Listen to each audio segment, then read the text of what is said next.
going on, everyone? Nathan, what's up? What's going on, Lucas? A little First weird to do this live. It is. It is. Looks like we got quite a few people here in the comments so far. A lot of people from the Patreon as well. Thanks for showing up, everyone.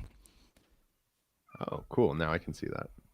Yeah, I know. It finally came up for me. Guys, this is our first live, and I was just panicking back scenes with Abby and Nathan, not knowing how to, like, I've deleted scenes. It's been a mess, but we're going to make it work for you guys because today we are doing a little impromptu number 2 episode of the week because I really think it's important for us to address what's going on with FWC and kind of the horror and everything that's been going on. Before we jump in, Nathan, you want to talk anything about that and why we're doing this? No, I think everyone in the industry, especially our viewers, are going to be pretty aware of what's the situation right now. I'm just excited to have a little bit of a roundtable discussion, kind of discuss what we still should be doing in the coming weeks, months, whatever. You want to bring our guest in and have them introduce themselves, Lucas? Yeah, we'll do that here shortly. Again, we just want to appreciate every one of you that stopped by. And of course, we do want to appreciate our sponsors. So we're going to go ahead and turn it over to our sponsors, and then we'll bring Abby on to get this taken off. All right. Whether you're just getting into retics or you've been breeding for years, the first place you want to visit is Stewart Design. More and more breeders keep showing up at shows, on Morph Market, and all over socials. Sometimes it may feel impossible to get anyone's attention. Stewart Design helps small businesses like yours do big things through brand clarity, helping entrepreneurs to start and scale businesses that are easy to know and love. Their work can help any company or industry, but they've done a ton of work for ours. Stewart Design created the brand for USARKs, Canova, Reach Out Reptiles, Coiled, and dozens of other well-known reptile breeders. Like many of us, the owner of Stewart Design, Blake, is a keeper and breeder who fell in love with retics. Although Stewart Design does a lot of corporate work, Blake has a passion for working with people in the reptile industry. So, wondering if Stewart Design is right for you? Stewart Design can help if you're just getting started or you're ready to take things to the next level. Maybe you're struggling to stand out and build your presence online or at shows. And maybe you don't want to be like the other guys or get lost in the crowd. You want to make your own way doing what you love. You might just have a big idea and know your business is special, but you need help sharing it with the reptile community. If something here resonates with you, reach out to Blake. Have a conversation with him. To learn more or get started, visit sdidentity.com or call them at 855-SD-LOGOS. Clear brand, own markets, Stewart Design helps create them. If you are in the market for an enclosure for your reticulated python or any other one of your reptiles, Focus Cubed Habitats is your one-stop shop for not only the best-looking cages on the market, but also provide amazing features and add-ons to your cages. We partnered with Focus Cubed Habitats because they continue to innovate and change the way we house our animals unlike any other caging company out there.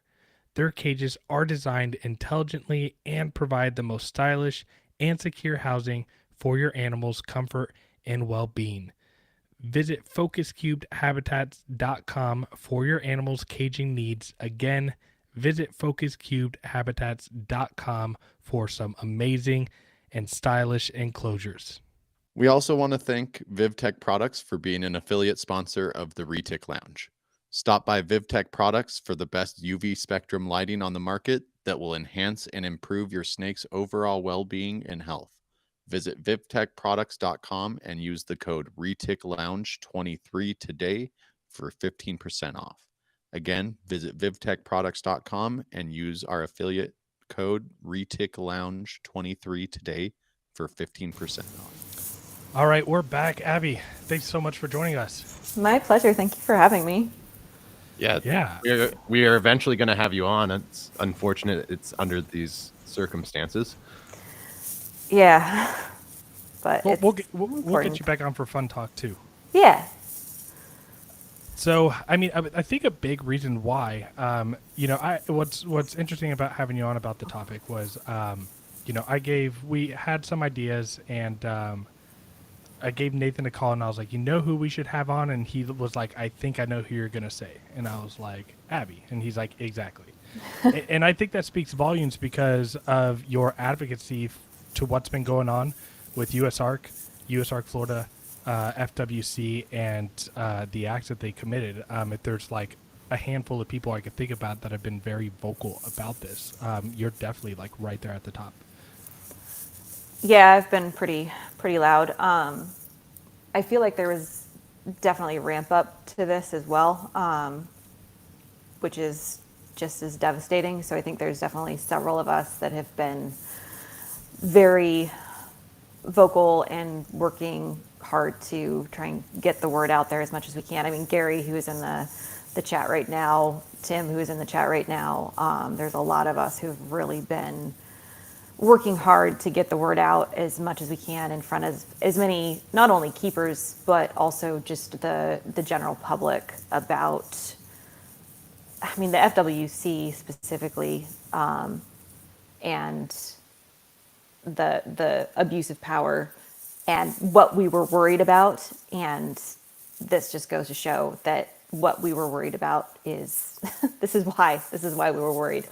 This is why we were doing the work we were doing. So unfortunately, what we were afraid of has come to pass. Where do we go from here?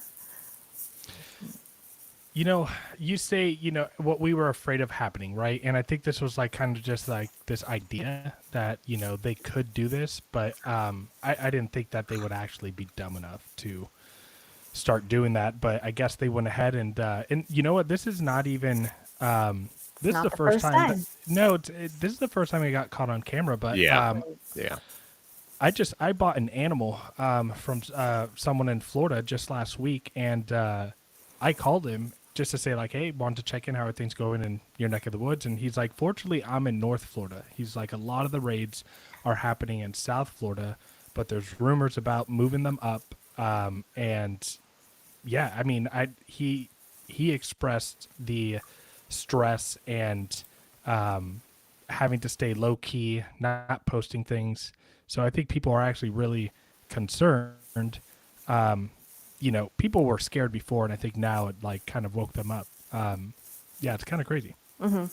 Yeah, and as kudos to Chris Coffey for keeping his head and in the midst of such a horrific act, thinking to film it. Because that we're actually able to use that to actually prove that this thing actually happened, because had it not, it still would have been the whole who said what and what is actually true kind of thing. And I think it just helps to further serve as more and more information comes to light of who is actually running the FWC and what is their purpose here. It just helps to point out like, hey, exactly what is the purpose of villainizing reptile keepers here? Why? Right. Like, what's the long game here? I mean, I always fall back on the whole thing of ignorance, right? And there's no one better than, government type of, government officials or state-led organizations that take advantage of ignorance, right? Mm-hmm. They are going to do that because everyone has been saying this, but I think we all can 100% agree with this. But if this would have been any mammal, any cat, any dog, and these things were happening to them, this would be a much bigger deal. But, because of, man-eating pythons or, these huge, large snakes that are illegal to own, right? Not even bringing up like, being grandfathered in or not always used to be illegal, right? So what a lot of the public is seeing is just like, oh, someone was keeping snakes that were banned in Florida. Mm-hmm. Right. Well, and they hear large constricted and they're like, oh, well, I mean, they're invasive anyway, so what does it matter?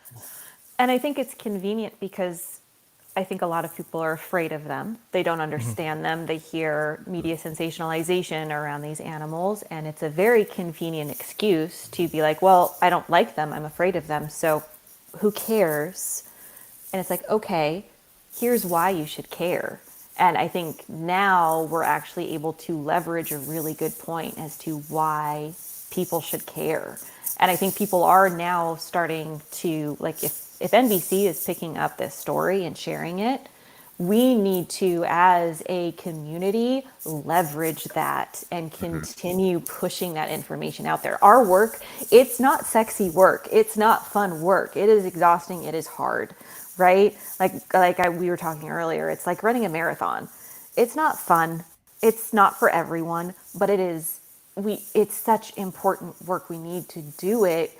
We need to get this work done, and we need to do it now and keep it going and not let it stop. Like, Right. And I think going. historically,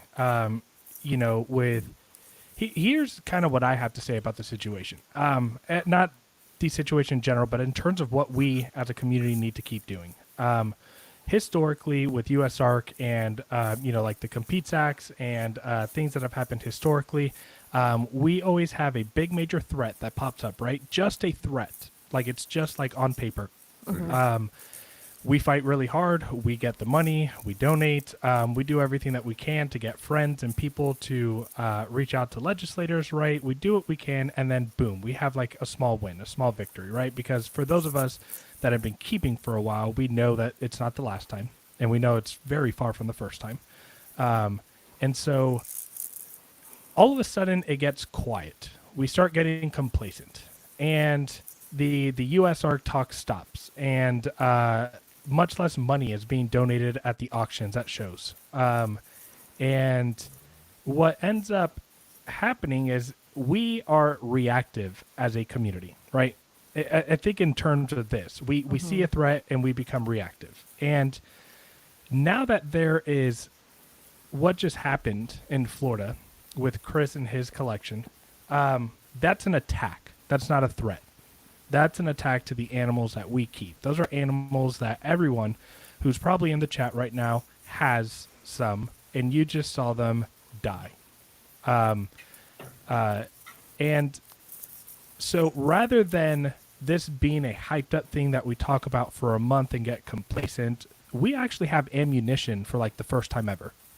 We have evidence of a video of really inhumane ways of going through and doing things and having someone's pet killed who also had babies inside of it. So multiple lives killed for no reason. Not to mention the grandfathering in of the retics and different things that were going on. And I'll touch on, we have a statement from Chris that I'll touch on in a bit that we're allowed to share. But if there's any event, this is the event that we need to continue to hit over the head and fight back and really show our guns and not get complacent with.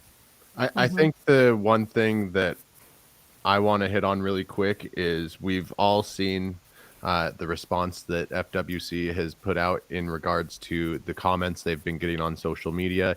I want everyone to, in the comments, stay as productive as possible. Keep the narrative going about what the facts are, about how FWC is trying to spin the situation. Obviously, we don't have body cam. We just have, the word of Chris. But I think from what we all saw in that video, I don't think Chris really wanted his animals killed that day. So I think just keeping the narrative going that like he didn't want these animals killed in the first place. He was given no other option. It was a bullying tactic by the FWC, but keep it civil. Nathan, can you pull up the statement that the FWC made and get that shared on the screen? It'll probably look wonky. I don't know how. I can't share my screen in this, Lucas. Yeah. Okay, well that's really lame. Okay. Do you want to read the statement that they made if it's not super long? Yeah, it's not too long. We would like to take a moment over social media to address the numerous comments we've received regarding two incidents which occurred recently involving our agency. Last week, FWC officers and investigators euthanized a boa constrictor while complying with the captive wildlife facility's owner's request to euthanize, relinquish invasive and unpermitted prohibited pythons at his facility. This mistake is being taken seriously, and we are examining our procedures to ensure similar events like this don't happen again. For a full preliminary statement and updates, follow the link. This week, one of our officers was arrested. The officer resigned prior to termination by FWC. We find these charges reprehensible, and we will continue to fully support and cooperate with the investigation. Our staff remains dedicated to the conservation of Florida's natural resources. Abby, thoughts on that? That's Oh, loaded. so many thoughts because it is so loaded. They twist the words to put the responsibility of the killing of the animals back on coffee, which is Right. Who In- literally. they don't want to take responsibility for it, and it's incredibly unfair. And then they throw in another red herring with that officer getting tagged with child pornography. I'm like, oh, okay, you're trying to pull focus. It's my understanding that officer was not involved with that raid of Chris Coffey's facility. I believe so, yes. So that's also convenient. So there's just a whole lot wrong with that statement. And Yeah. I would also challenge the FWC to also start proving how they are committed to the conservation of habitat in Florida. Because Yeah. I'm having a really hard time finding that in researching it on my own. Like I was trying to research how many permits they gave to real estate development for gopher tortoises. I couldn't find anything. Yeah. Nothing. Not to say it's not out there, but if it is out there, it's certainly not easy to find. So it's just they're receiving a whole lot of pushback right now. And that kind of statement shows that they are feeling it, and they need to continue feeling it more and more and more, not only from the reptile community, but from the general public at large. Because the general public, I think, is also concerned with habitat loss because it's a huge issue, just like the reptile community is. And we need to... One Nathan, if it's thing- okay with... Oh, yeah, go for it. No, I was gonna I'll let you comment first, because after that I'm gonna, since I can't bring in the statement. the statement, I'm just gonna read it verbatim. Sound like I'm from Texas.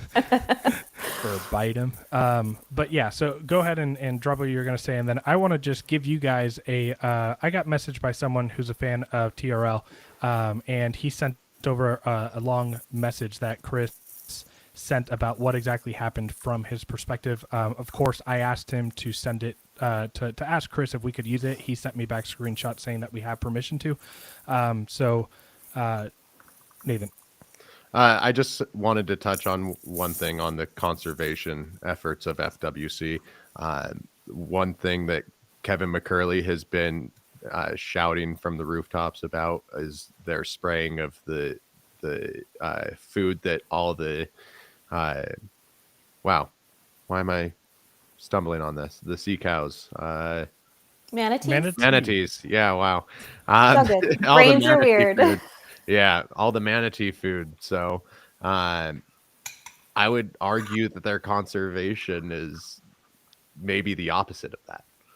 Yeah, I mean, A if lot you of think cases. about who runs Especially with the real FWC, yeah, Yeah. those people who run the FWC are worth millions, if not billions of dollars, and So it is mostly in real estate and highway development.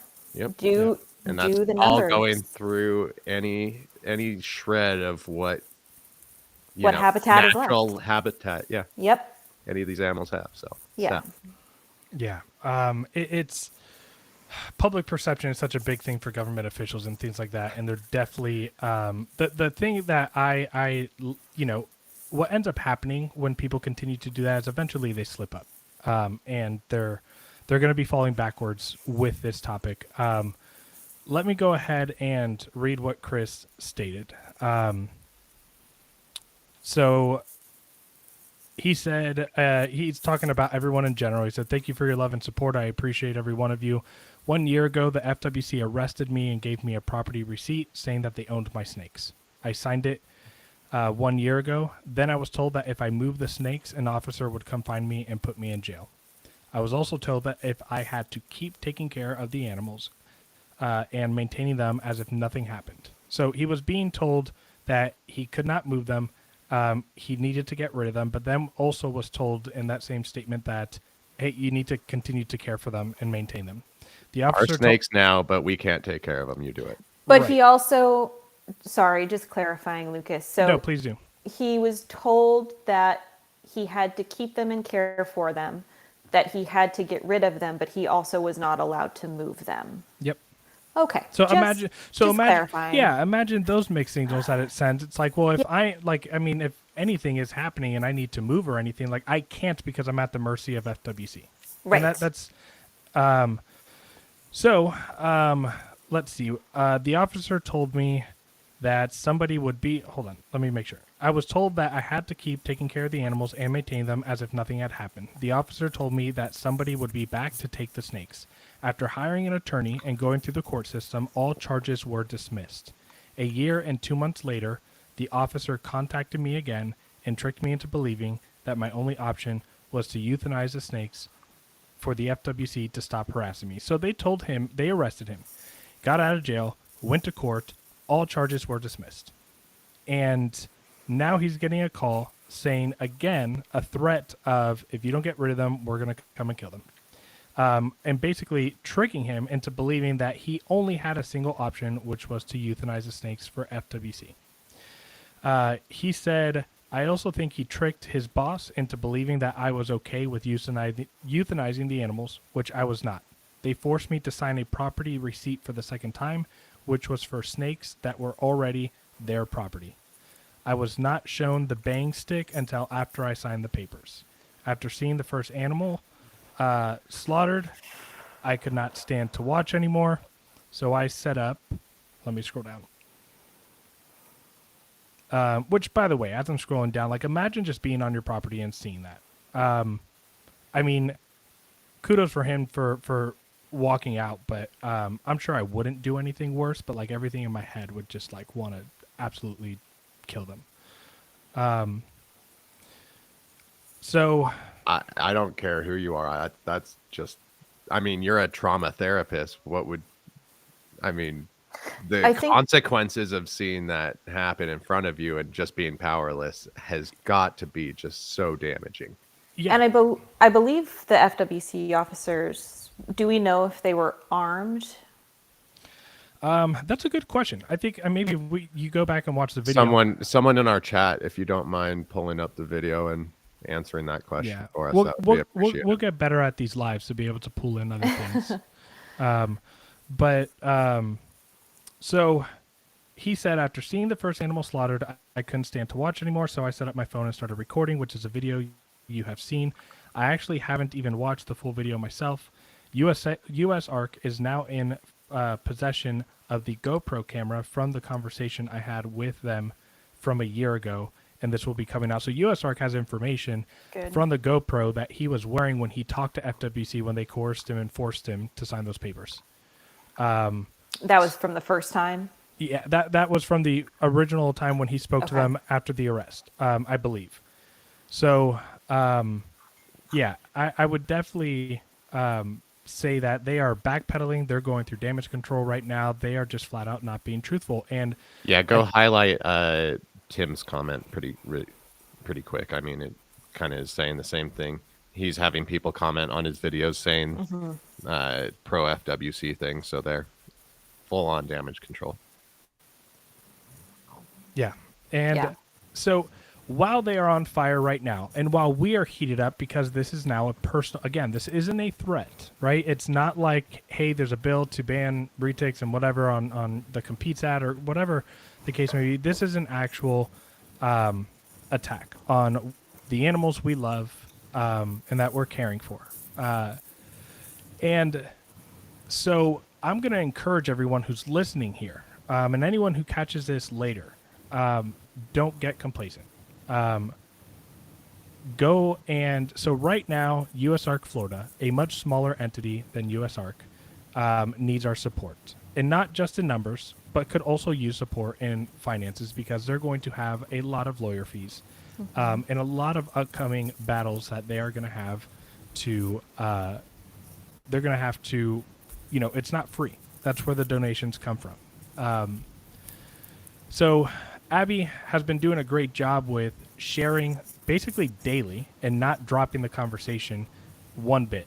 And so I really think that if we want this to be as productive and us come on the winning side of this, we have to keep that fire lit. It's easy to want to revert to just, posting your collection and, posting all the good stuff happening. But it's our responsibility, especially right now, if we want to keep these animals into the future, to make sure that our voices are getting heard. Right. Because whenever these big issues pop up, we're going to need that kind of, like Abby said, grassroots movement to just keep the fires going and let the legislators know that we're not willing to give up the rights to our animals. Yeah. Yeah. Go ahead, Abby. Oh, it's just, I mean, they've caught themselves pretty well in their own web, not to compare them to beautiful animals like spiders, but it's time to just continue, like, point out how well they've trapped themselves. They did it to themselves. Unfortunately, Chris Coffey and his animals were the ones to pay the ultimate price, and it's incredibly sad. But this is the power that the FWC yields, and this is what they are absolutely fine doing with it. So this is what we need to point out. Now, I think it's also really important to take those moments to appreciate what we have. Like I'm doing additional things like reaching out to my community saying, hey, I own snakes. Do you do events? Can I bring them and share them and educate the public and do outreach that way? Because that's the fun stuff, right? Right. That's the fun educational stuff while also bringing awareness to the rules and regulations that are absolutely overreaching and the abuse of power. So I think it's important to find that balance because I think that's where we'll continue finding that drive and finding that fire. Absolutely. And I think that there are ways that we can, I think there's unorthodox ways that we can do that. Like we've always talked about, that's a good opportunity right there. So the more people that we educate, the more people that we get to turn their point of view towards, wow, these aren't horrible creatures. They are actually amazing. The more people end up being on our side of like, that's not cool. Another unorthodox way that we could continue to try to blow up and make this more available to mainstream media, because it's really only been covered in Florida, and I think maybe one other time that was more national news. But I made a comment on a podcast that happened last week, but I would encourage you guys, go to your local news station online. They have an email. You can drop the link of that email. You could drop the link of the video and provide all the context that you're learning and all the information about what's happening.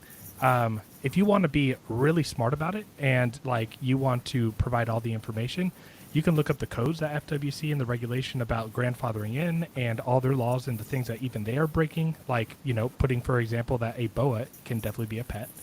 And get that over to your local news station. It's really important that we try to find different ways that we necessarily haven't thought about in the past to try to get this to the eyes of as many people as possible. Yeah, visibility. I've even had coworkers that have no animals at all that have now seen this story. So trust me, our efforts are worth it.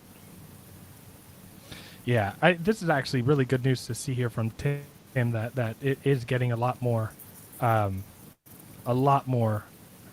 coverage, which is great. I'm really happy, and I think that we are doing a good job as a community of waking up to really voice how I think we're all hurt from this, and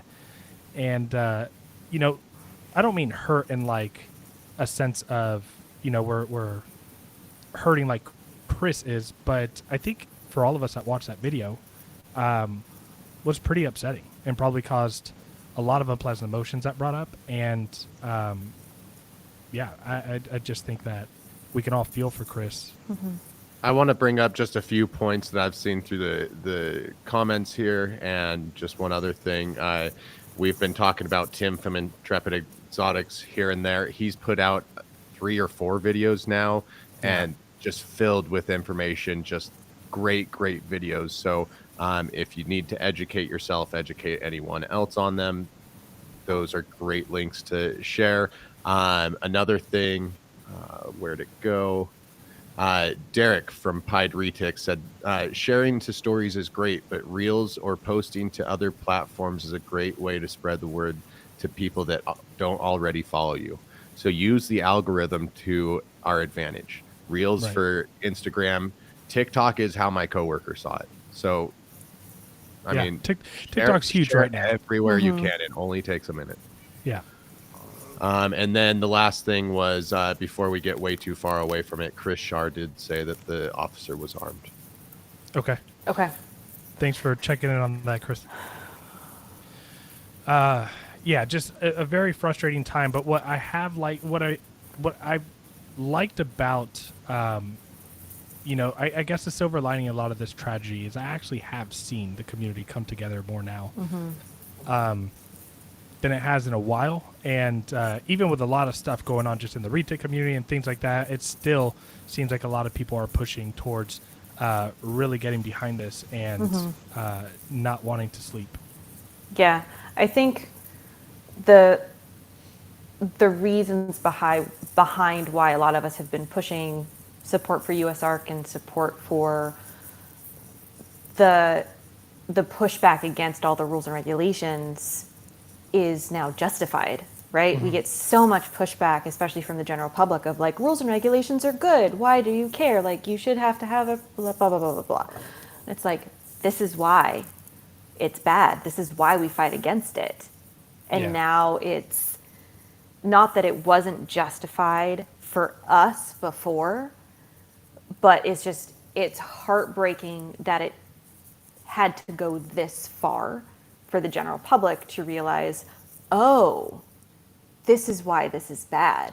It's like, this is why we were afraid. This is why we are afraid. This is why we're fighting so hard. What's crazy is that as bad as this is and the general public is kind of waking up, I've had a lot of people, like I've talked about this at work to somebody, and I've had a lot of people that have shared the perspective of like, well, have you seen how chickens are killed? Have you seen how cows are killed? And all these things in regards to like food that we eat. And none of them are like vegan or anything, by the way, but they're just like, another animal dead. Like, do you realize what's happening to what you eat? And if you stop to, I think that's comparing apples to oranges, because number one, whether it's humane or not, that we're not going to get into that. But, when chickens are raised or cows are raised for the sole purpose of being killed and fed, to feed people, it's a lot different than someone who has kept an animal for 10, 15 years, who has bred it, who has financial investment in it, who has emotional investment in it, for someone to go over there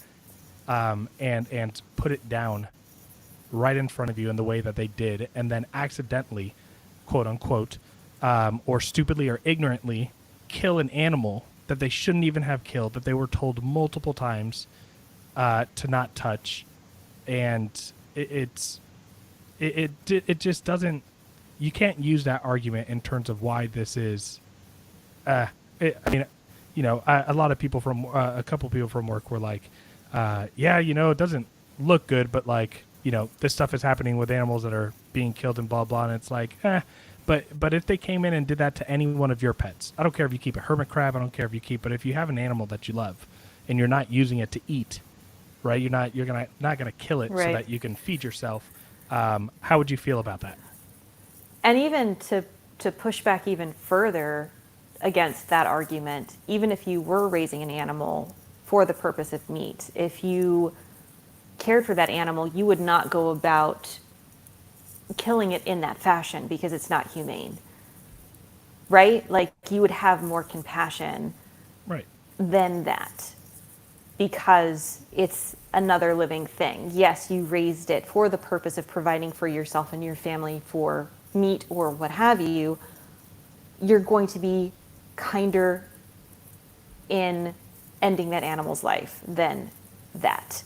And that speaks even to the broader area of like USDA rules and regulations of how animals are slaughtered at a grander scale in the first place as well. So it's just full circle back to government power and overreach. It's, you know, but it's the same thing. It's like, oh, it's a snake, who cares? It's kind of that same kind of attitude. It's like, okay, if that was someone's dogs that they came in and said, oh, you have too many dogs here, you're not permitted for this many dogs, we're going to kill them.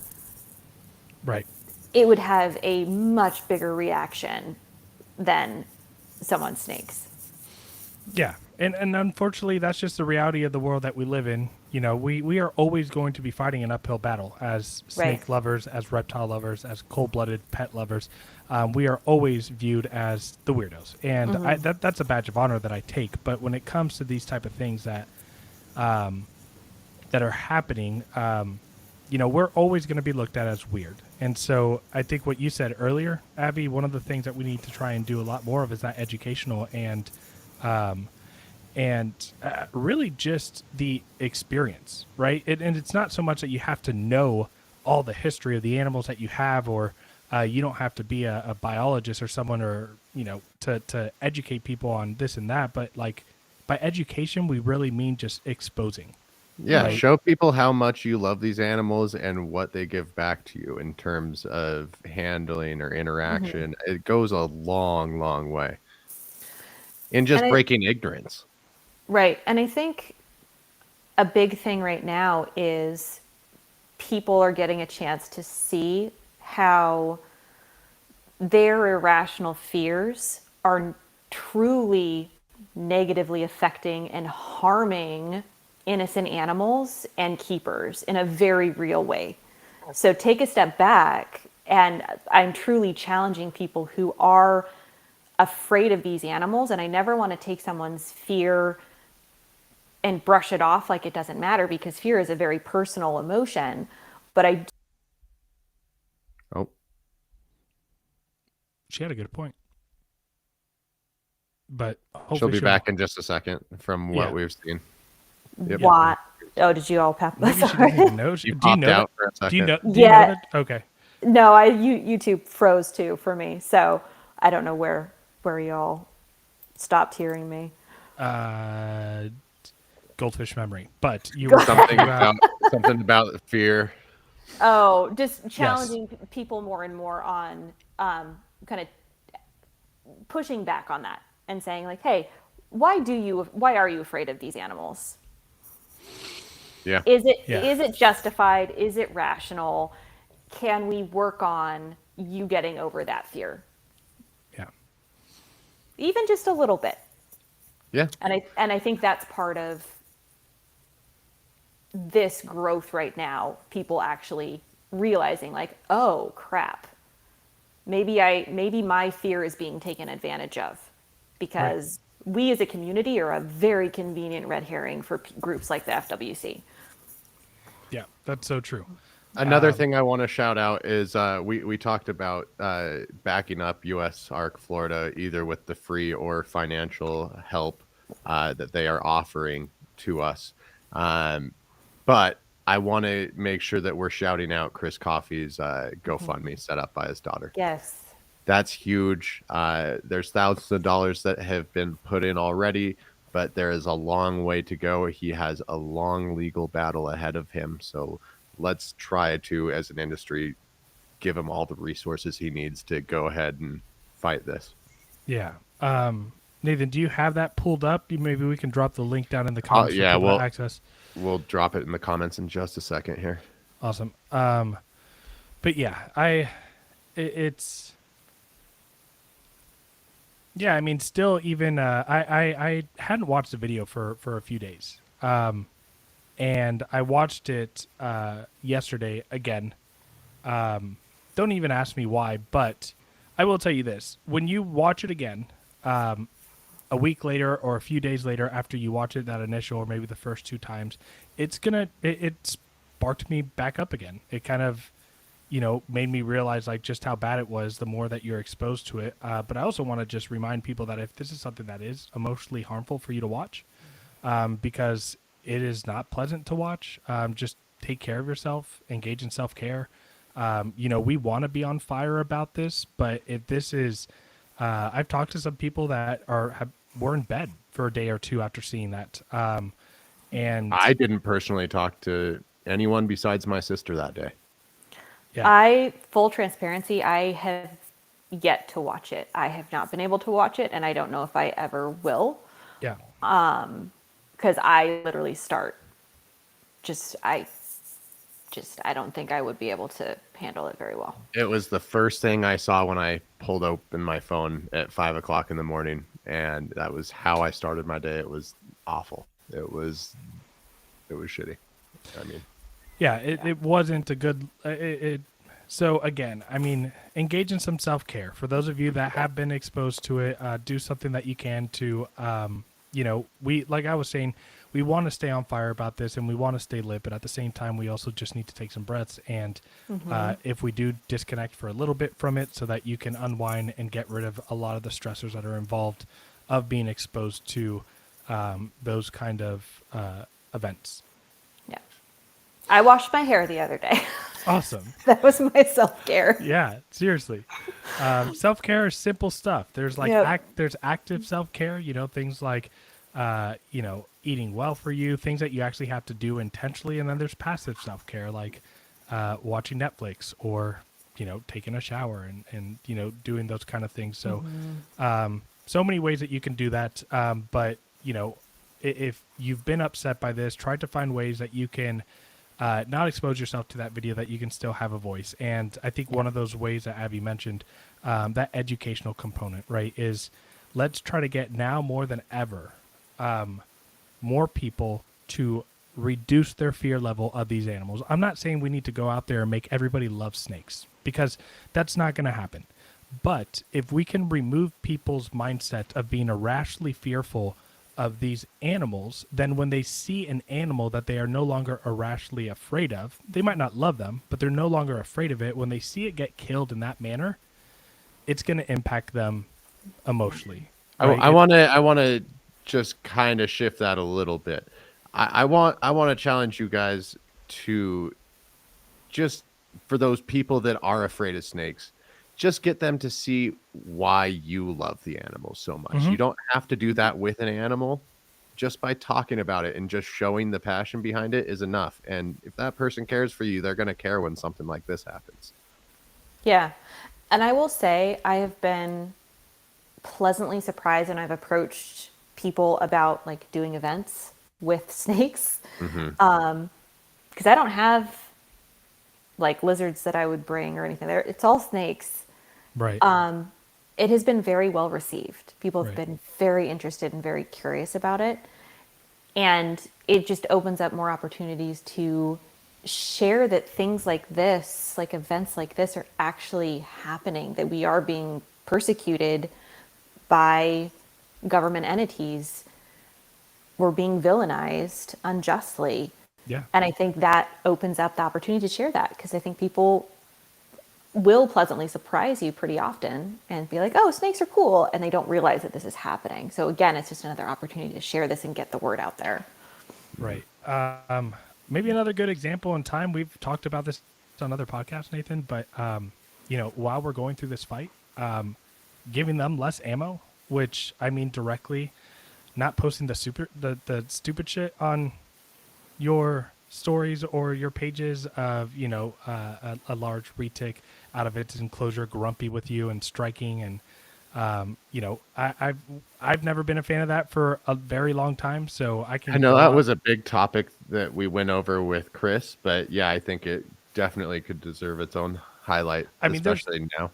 There's plenty of once it's online and on the internet, it's there forever. So they have plenty to go through and choose if they ever want to use that type of argument. But let's just not add to, the stuff that's on there they can use, but if we stop posting it, it stops going viral. And people, everybody is on social media so much, and when they go through and they see one of those infamous videos of a snake protecting eggs, biting and doing that kind of stuff, pulling eggs, those things go viral, and in a week they have 500,000 to 1 million views, if not more. Like, we can reduce how many people are exposed to the fearful side of these animals that all we're doing is confirming the irrational fear that people have when we do that stuff. So that's my rant on that. Yeah. And it's a faulty algorithm that really does a disfavor for us, because it rewards posting a defensive snake being a good mom and protecting her eggs. Right. And maybe, a snake that hasn't interacted with humans much, isn't used to a human, gets defensive. It's a natural response. And we all know people are really good at going through and reading descriptions if there is a very well thought out description with a video. No kidding. Sarcasm heavily included in that statement. But if it's something like that goes viral, then it's a reward system, right? And someone keeps on wanting to post something like that, post again. And things like, like my boy Aries coming out on his own and crawling right up me and being super friendly, just kind of, no one cares about that. They want to see the mean, scary thing because people like to be afraid, I guess. I don't know. Humans are weird. Us But yes, handful I of agree. people that love the animals are going to love those videos, but the Right. masses, they want to see Yeah. the really exciting stuff.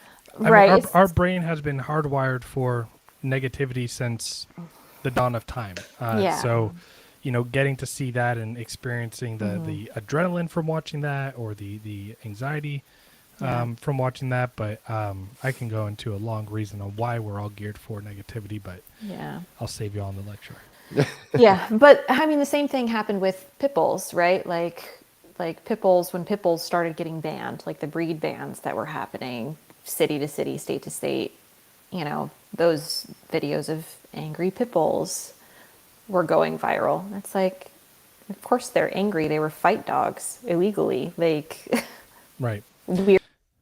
Oh, Yeah, but I mean, it's one of those things where, like, I think human behavior is weird. It's like, oh, here's this video that's like extremely upsetting. Let me show everyone it. It's like, why do you want other people to be upset? Hi, Abby.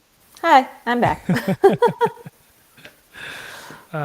So, yeah, I was saying while you were gone, it's like, it's like, oh, here's this really upsetting video of an animal hurting another animal. Let me share it and show everyone, right? It just doesn't make sense. Let me upset all my friends by watching this video, right? Instead of just like, a lot of that thought process isn't even there. I think Abby hit the nail right on the head by saying that there's a kind of a screwed up algorithm and reward system right now.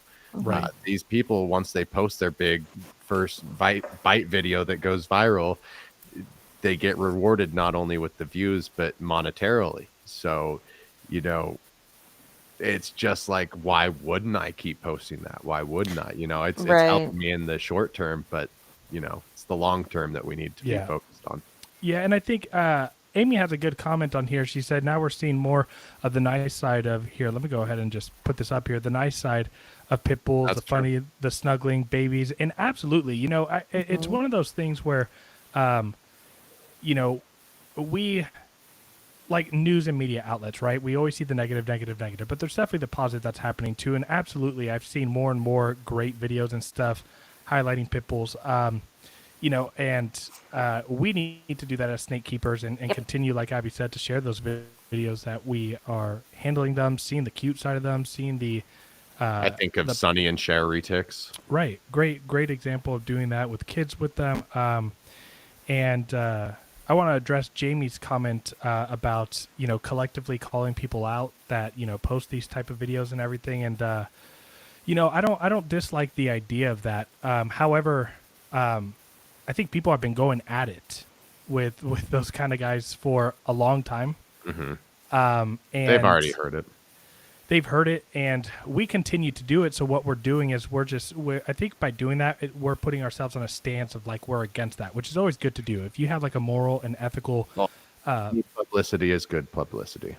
yeah, and Right. so I think if you want to do that and not stand against it, but what I don't like is like when people go ahead and they take this video that's not good for the industry, and they share it with a comment talking about how much they hate it. And it's like, all right, well, now everybody that's on your page is now liking or they're watching that video. You're only spreading that video more and more. So I think that, Jamie, I think that's a really good idea. And a lot of it, I think, works and applies well in theories. But at the end of the day, if we're talking about like really big people that are very sensationalized and have been doing this for decades, there's nothing that's going to stop them from at this point. That's a big source of income, and I think everyone is pretty vocal if they are not in agreement with it.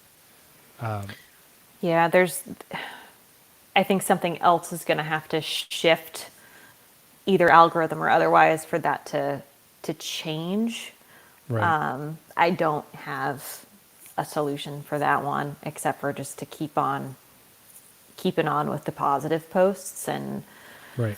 like them, comment on them, help them get noticed a little bit more, and share them with people who might benefit from seeing a friendly snake. So we talked about emailing news media outlets locally to try to get that video out. We talked about demonstrating the positivity side, continue to go ahead and share stories about USARK, about USARK Florida, and promote, support of them because they're going to be needing it. They got a big fight. Again, I'm hoping, and I really do think that this is the case, but again, USARK and USARK Florida, we have been getting threats, and we've been having to play defense, and then we go to work. USARK and USARK Florida, in our industry, our community, we just got served up like a fat baseball that we need to really just knock out of the park. Like, we just got served up an opportunity to really, fire back, and that hasn't happened before. This is literally, at least from the people that I've talked to that's been doing this for a while, this is like the first time where they messed up so bad that we actually now have leverage, right? Yep. And I would say, too, on top of contacting news outlets as well, do follow up emails and calls to DeSantos, because we all did the initial email last week, but I'm sending follow up emails to him on a weekly basis because I haven't heard anything from him yet. Me either. And I'm like, where you at, dude? What you gonna change? Let's see it. Let's hear it.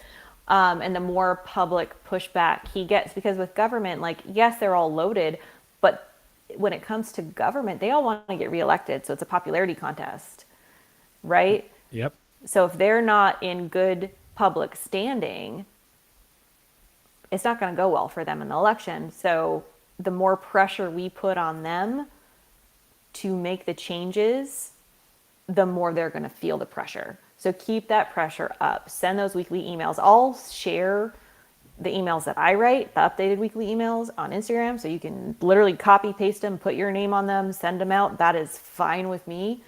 As long as you're loading up his inbox, that's the most important part. Yeah, they're inundated. Let's keep them that way. Yep. Yeah. So I'd love that Danny's kind of just typing them down. She said, 1, contact our local news with videos. 2, reach out and try to educate. 3, support USARK Florida.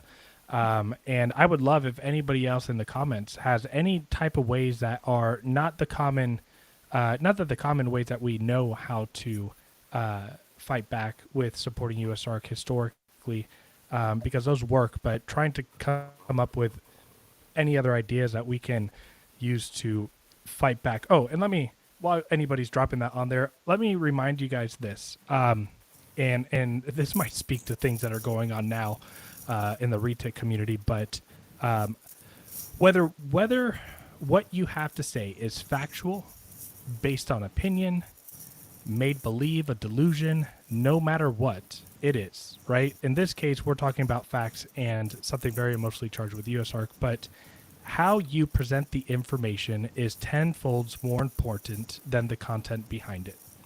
So although all of us are angry and really pissed off and probably have a few select words to say to FWC and those officers, and, you know, when you email FWC or you start insulting or you start taking a road that does not come off as intelligent and respectful, your very important message gets lost, because now you have a group of people seeing your message and get defensive.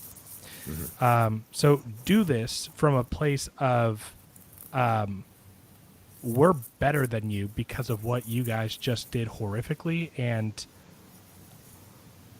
be respectful and just come at them with the information that's really going to help with us securing a win with this. And we don't even know what does a win look like with this situation, right? I don't think there is a win, No. right? We I get don't to know. keep our animals. Point out the change that you want to see Right. and use passionate educational language without threatening anyone, I think is really important. There are no room for threats Yeah. here, guys. That Yeah. automatically delegitimizes everything you're saying. So make sure you are not threatening in any way Yeah. with your communication in this regard online to FWC. You just have to be so careful here. Yeah, that automatically shoots us in the foot if you threaten in any kind of way. And that includes sharing personal, like Instagram accounts, emails of those FWC officers, because that implies threat. Right. So just keep it very, very professional. It is incredibly challenging because it feels so justified to proceed that way. But again, we will lose this fight if we proceed in that fashion. So please respond with passion, but educated, and do it precisely. And if you feel like you need help in crafting that, Right. let us know. I think there's a lot of us who are capable and willing to help you if you're feeling overly charged. And if you are, that is absolutely justified and understandable. And let me also just, I'll give you guys like psychology 101 here. All of us are pretty angry about this, right? But, a lot of people have this idea that anger is a primary emotion like sadness and fear and happy, but it's actually not. The only time that anger is a primary emotion is if we're faced in the direct threat, like life-threatening situation, is where anger responds from a primary perspective. What typically anger really is a bodyguard of being either scared or sad or both. And I think for this situation, I think all of us are probably a little bit of both. So if you guys want to make this an emotionally charged message, express the actual emotion. The anger is there, but that's only protecting that fear and that sadness. The fear of getting these animals removed from us, the fear of someone coming over to our place and doing this, and the sadness that these animals that we love, we just watched a video, or I've heard about this video of them being killed, for ultimately, I'm even going to say for no reason, because Yep. Burmese pythons are not invasive. Retics aren't invasive in Or Florida. I'm sorry, retics. Yeah. I was gonna say, Sorry, retics are not. Yeah, Burmese are very invasive, but retics are not invasive. So yeah, we have a right to be scared. We have a right to be sad, and that anger is going to come through. But if you just stick to what you're truly feeling, let that bodyguard kind of push to the side, we can deliver a really good message. Yeah. Yeah, turn it into a calculated response instead of a reactionary, angry threat. Yeah. Right. So let me go ahead and first and foremost, I want to thank everyone who's been on the live. Abby, I want to give you an opportunity before we start saying up some wrapping things. Is there anything else that you wanted to speak on the topic that you want to address? I just want to thank everyone for the support that they've shown me over the last week. It's been great. I've had so many shares of the kind of facts I've been throwing out there, which are literally, these facts are pretty easy to find. I was telling Lucas, I literally just copy and pasted them from the FWC website. I'm working on doing some more deep diving of stuff. But yeah, I just want to say thank you for all of the support. It's really appreciated, and it does help give me the energy to keep on going. So it is very much appreciated. I'm laughing at Tim's last comment of use the Jack Nicholson technique. When you get mad, start singing "I Feel Pretty" in traffic. Right. So yeah, don't forget to enjoy your animals. Don't forget to laugh. It's okay to have fun along the way, because like I said before, this is a marathon. It's not a sprint. You got to take those breathers, take a step back when you need to. There'll be somebody else there to pass the baton to and keep it going, and then you come back when you're ready. Yeah. Great advice. Yeah, again, for all of you that showed up, we appreciate it. This was our first time, and I think it went pretty smoothly. So at least from a tech side. But yeah, I mean, Abby, thank you for your flexibility. We changed the time like 3 times and changed It's the all day a couple good. times. Nathan had to sprint home and get home from. Nathan's working on a Sunday. You guys get at him for that. I won't be off until next Sunday. So Yeah. So Love y'all. both of you, thanks for the flexibility. I think that this was a success. For those of you that are still watching, let's continue to do exactly what Abby is saying and just fight this fight. And Patreon supporters, you guys showed up. Go to that link down below if you guys want to check out our Discord channel where we are having these type of discussions on there. Nathan, you got anything else? No, I just want to echo everything you guys have been saying. Thank you for everyone showing up and supporting this cause, supporting this stream, and all of your interaction has been great tonight. So thank you. Yeah, absolutely. All right, we're going to close out our first live. You all have a good rest of your weekend. Take care. Thanks, everyone. All right.